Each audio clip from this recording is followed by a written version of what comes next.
Bueno, vamos a platicar sobre la liquidación de sociedades. Vamos a revisar todas las operaciones que se tienen que hacer para llevar a término una sociedad.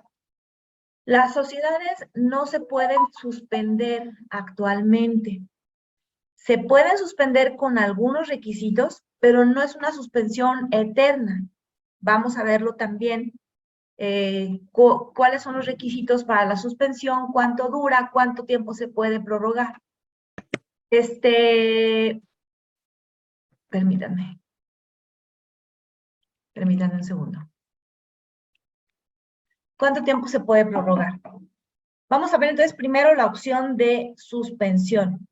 Posteriormente, vamos a ver las causales de disolución, aquellas causales de disolución que marca la ley de manera forzosa, las opcionales, los efectos tributarios de la liquidación, el concepto de liquidación ficta, el cambio de residencia nacional y extranjera, qué efecto tiene en la liquidación de sociedades. Fiscalmente hablando, ¿por qué necesitaríamos liquidar una sociedad?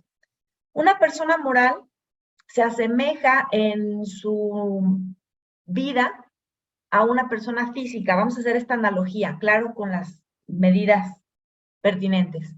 Una persona moral nace cuando un grupo de personas deciden constituirla. Actualmente, ustedes saben, en México ya tenemos la sociedad unipersonal, la sociedad por acciones simplificada. Bueno, si es una sociedad unipersonal o si es una sociedad de varias personas, se unen y deciden constituirla.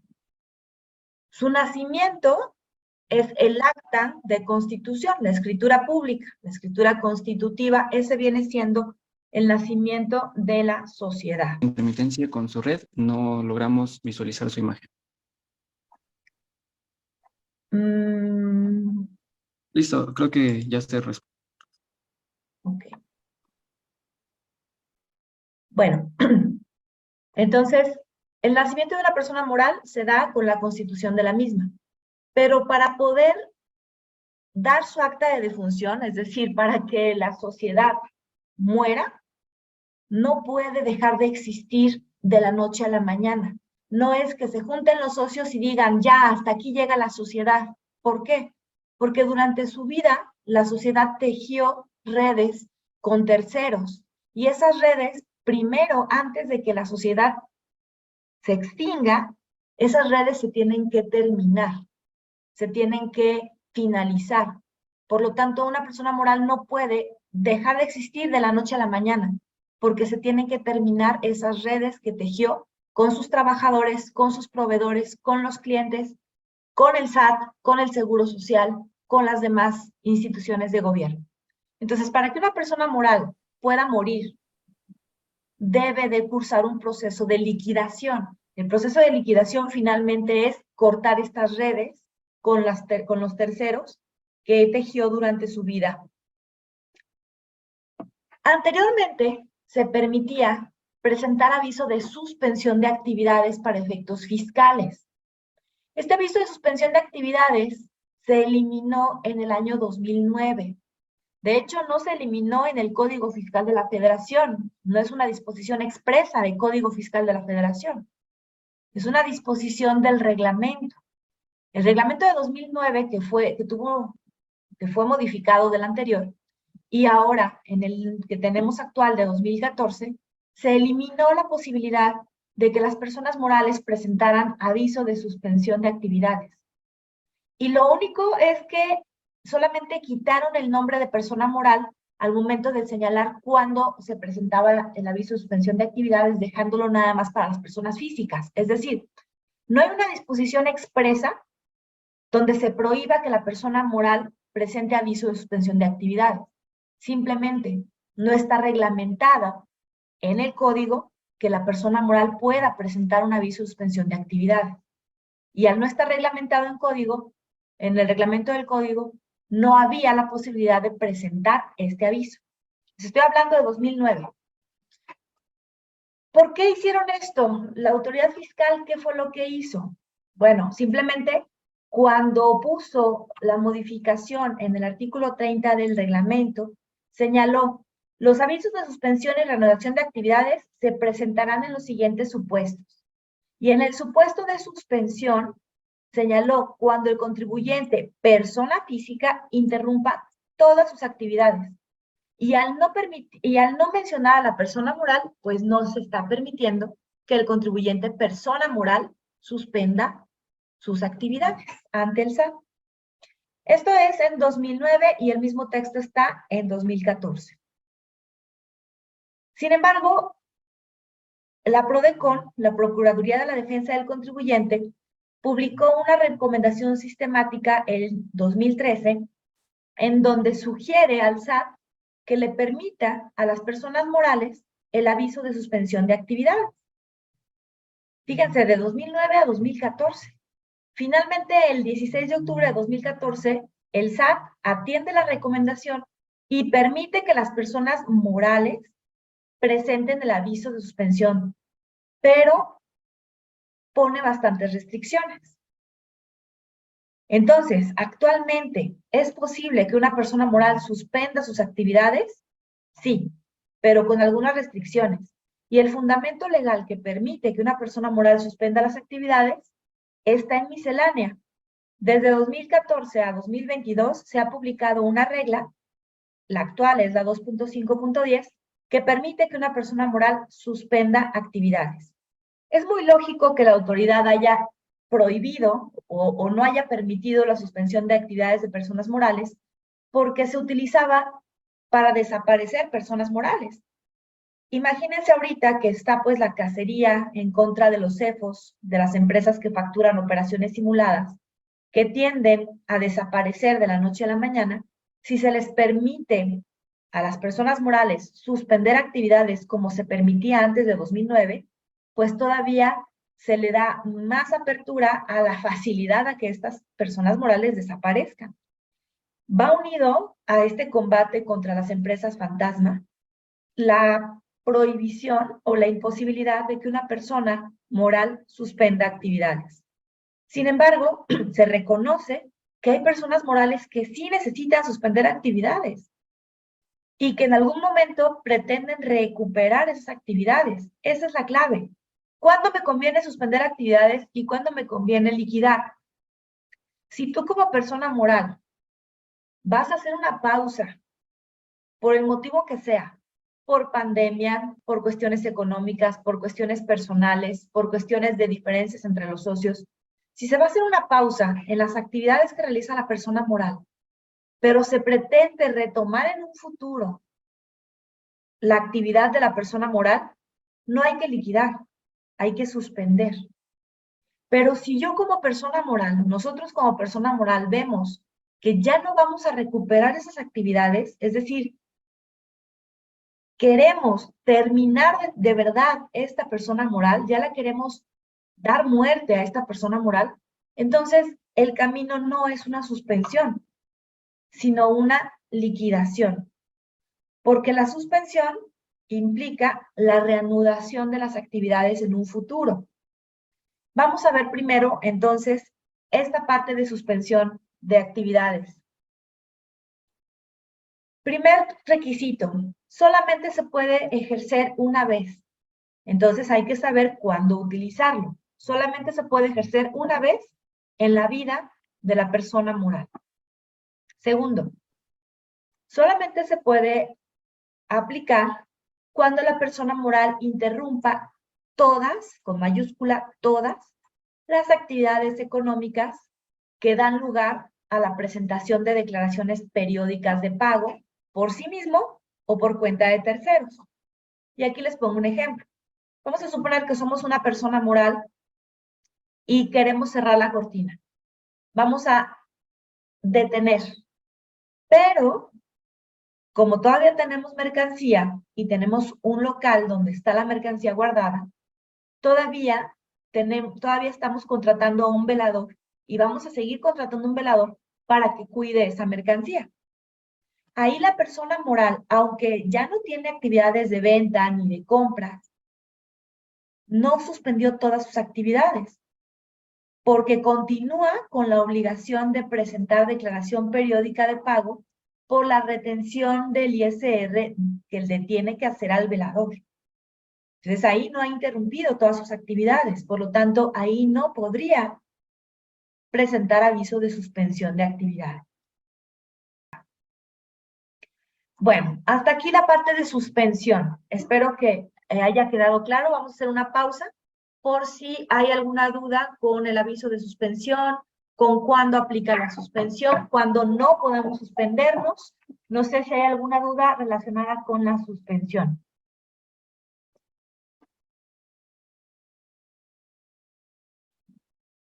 Muy bien. Vamos a entrar entonces ahora a la liquidación. La suspensión es ante el SAT, pero la liquidación de una sociedad no nada más es ante el SAT, es ante los proveedores, ante los clientes, ante los trabajadores, ante el Seguro Social, ante el SAT, ante todas las instituciones gubernamentales, es decir, ante todo el mundo. ¿Para qué me serviría liquidar una sociedad? He visto en la práctica profesional, pues, muchas personas morales que están constituidas por el esposo y la esposa. Y además, ellos son los que trabajan en esa sociedad. Esas personas seguramente constituyeron una persona moral porque no tenían una asesoría previa a esa constitución. Porque hubiera siempre, en México y en la mayoría de los países, hay regímenes preferenciales para contribuyentes menores.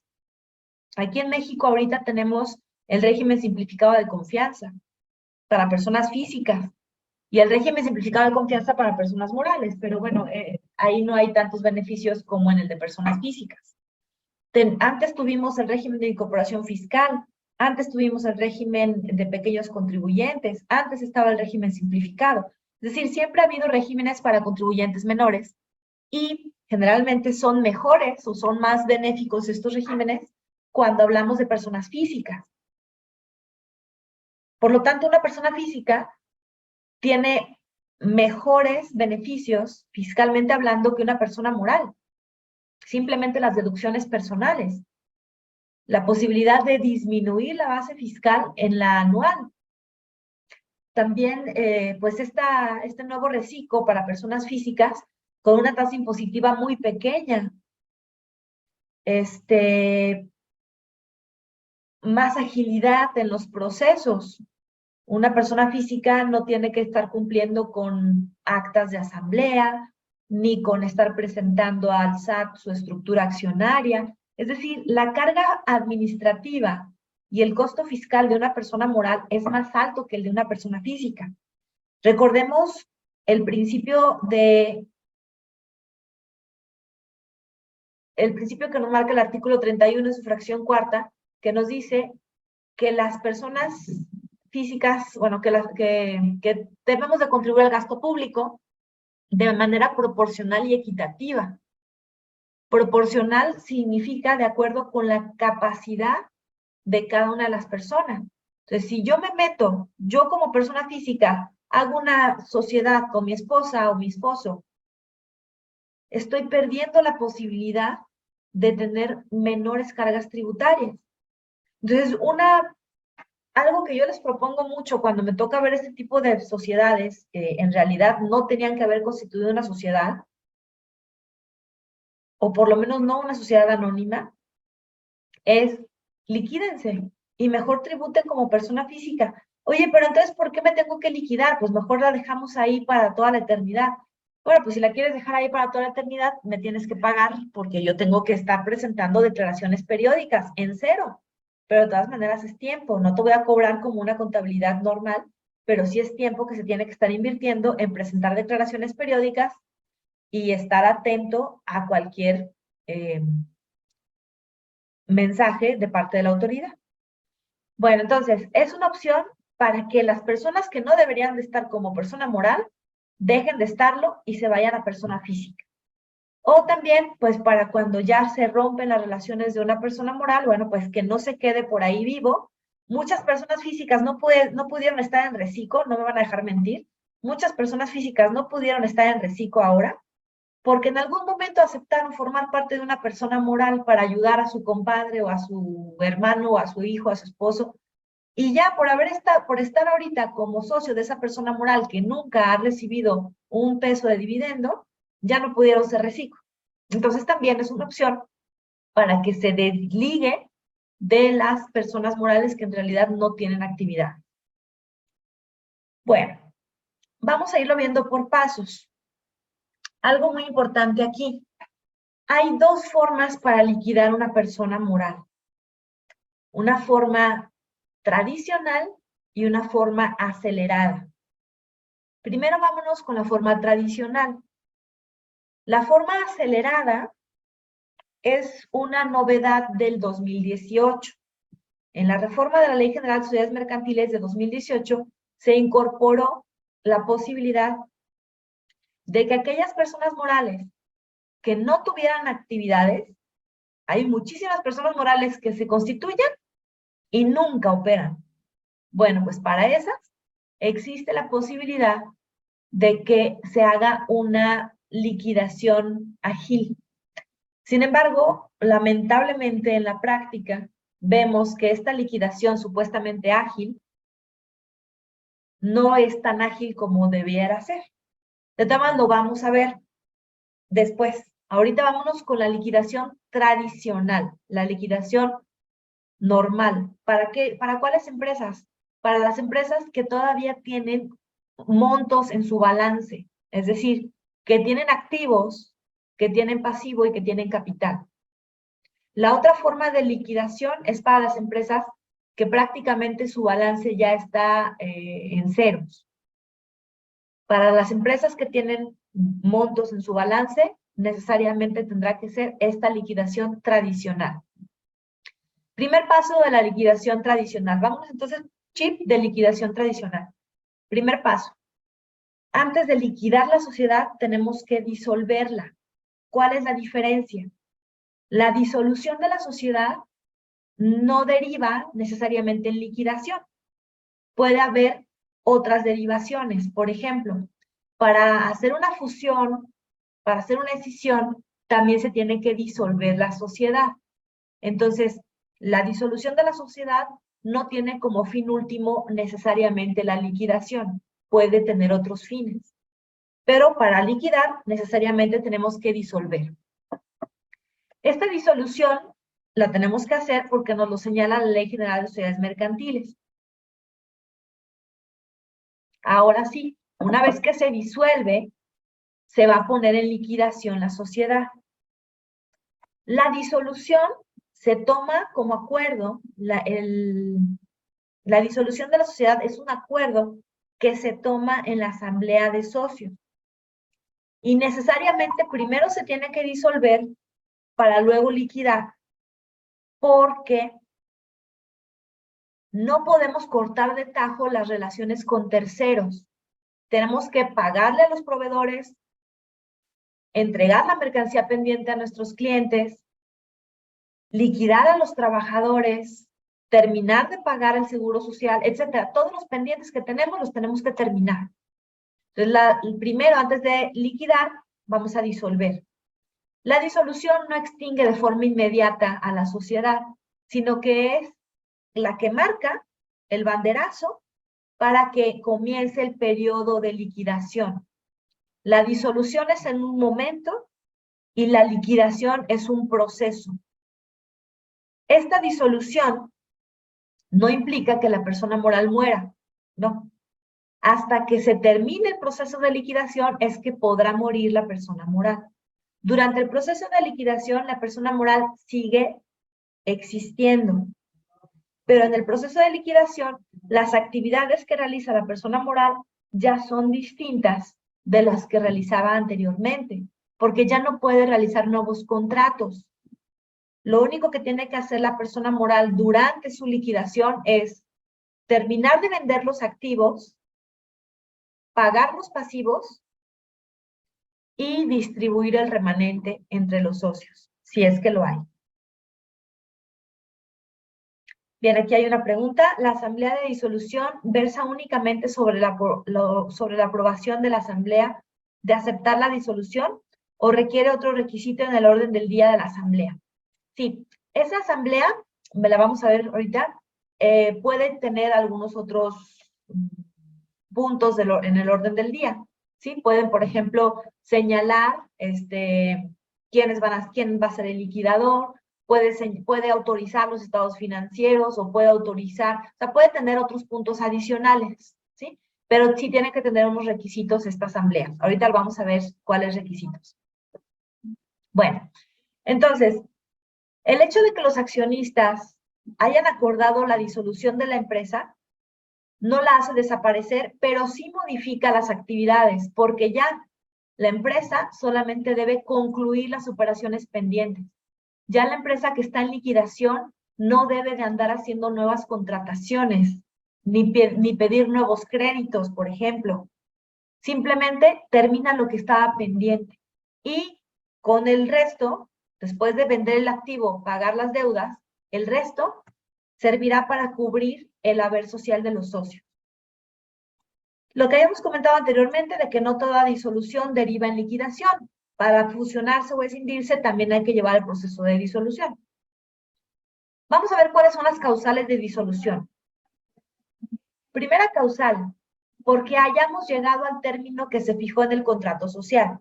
Si en el contrato, en la escritura constitutiva de inicio de la empresa, se señala que la duración de la sociedad será de 10 años, bueno, pues llegamos a los 10 años y ya es una causal de disolución. Claro que los socios podrían haber consensuado en una asamblea extraordinaria prorrogar el tiempo de la empresa, lo pueden hacer. Pero si no lo hicieron y dejaron pasar los 10 años, ya es una causal de disolución.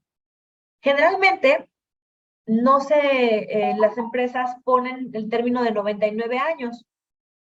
Mejor ponemos 99 años y si la queremos terminar anticipadamente, bueno, pues lo podemos hacer por consenso.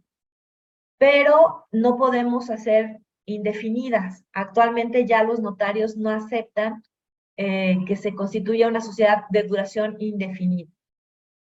Bueno, entonces, esta causal de disolución se da solo por el transcurso del tiempo. Es decir, opera de pleno derecho. Por lo tanto, no es obligatoria su inscripción en el Registro Público de Comercio, pero sí se tiene que hacer el trámite ante el SAT, porque ante el SAT no opera de derecho. No es de que, ya llegamos a los 10 años y entonces también el SAT nos va a cancelar. No, porque el SAT quiere revisar que no nos quedemos con cuentas pendientes con ellos. Siguiente causal de disolución, por imposibilidad de seguir haciendo el objeto social de la sociedad. Por ejemplo, si mi objeto social era prestar servicios de subcontratación de trabajadores, pues ya está prohibida la terciarización, a menos de que sean servicios especializados. Si yo no prestaba servicios especializados o obra especializada, pues ya no puedo seguir haciendo el objeto de la sociedad. ¿Lo puedo modificar el objeto de la sociedad? Sí, para poder seguir existiendo. Pero si no se modifica, pues ya es una causal de disolución, ¿sí?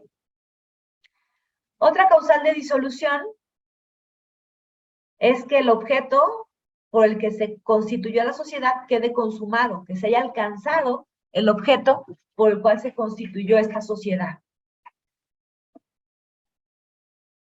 Y la más común, por acuerdo de los socios. Habíamos dicho que íbamos a durar 99 años. Nuestro objeto social todavía no está terminado, todavía podemos seguirlo realizando, no está prohibido, pero ya nos cansamos. O nos está yendo mal, o se pelearon los socios, lo que sea. Si los socios acuerdan, sea cual fuera la razón, si los socios acuerdan disolver, lo pueden hacer. Solamente que tenemos que tener un mínimo de votación. Ahorita lo vamos a revisar ese mínimo de votación. ¿Es lo mismo para las sociedades civiles? Sí, esta parte sí es igual. Nosotros estamos estudiando Ley General de Sociedades Mercantiles, pero las sociedades civiles es muy similar, ¿sí? Hay algunos cambios que, si no mal recuerdo, tengo por ahí una lámina donde al final, después de que vemos todo, donde ponemos las diferencias, o sea, ¿qué tenemos que revisar de diferencia? Entonces, si los socios acuerdan terminar con la sociedad, bueno, pues lo podrán hacer. El simple hecho de que se muera un socio no es causal de que se liquide de que se disuelva la sociedad.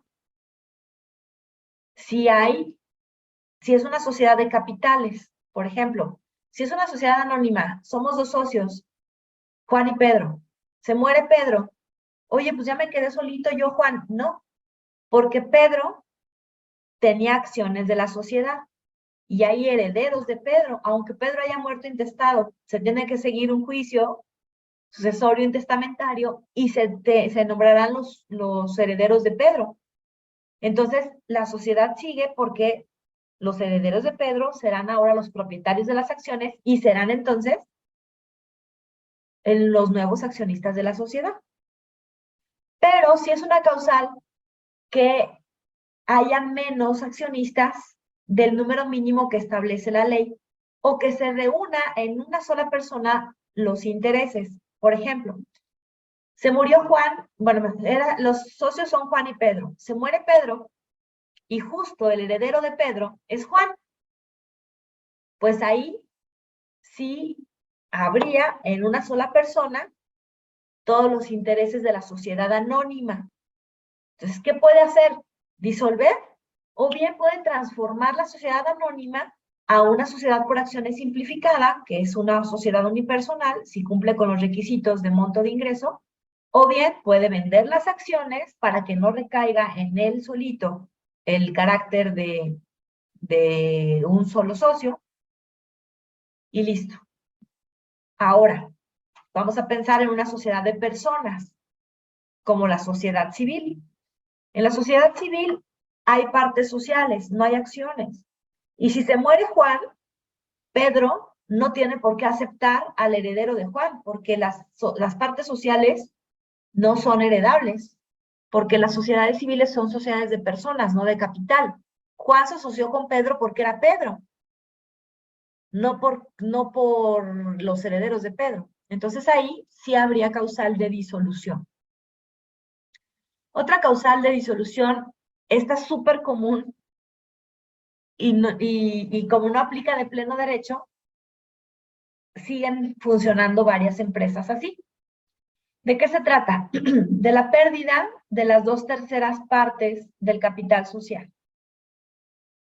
Muchas empresas se cuentan trabajando con pérdidas acumuladas que no han sido restituidas por los accionistas y que no se tienen utilidades para absorberlas.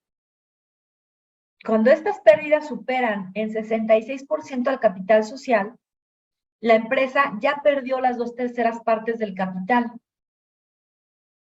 y por lo tanto ya está en una causal de disolución. Sin embargo, muchas empresas siguen trabajando así. ¿Por qué?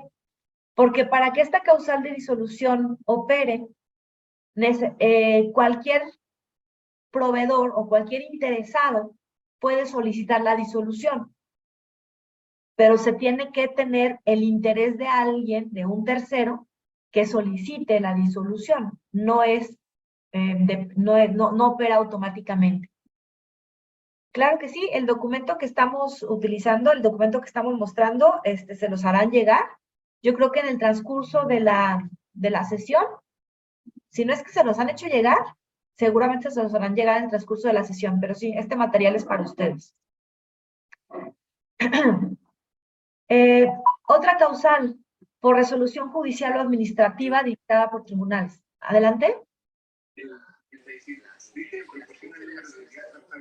Entonces, por ejemplo, para el pago de vacaciones, toma en cuenta solamente los días, sin importar el número de horas. O, a ver, tengo que contemplar el número de días. Aquí no aplica el número de horas trabajadas por día. No. Okay. No, porque finalmente se está metiendo otro curso, ¿eh? Ya sacaron. Pero como mucho de tiempo que ¿Sí hay alguien de Census aquí presente? Por eso hace rato, siguiendo esta idea, por lo que nos decía. Equipo Census. Por favor, bloqueen los micrófonos.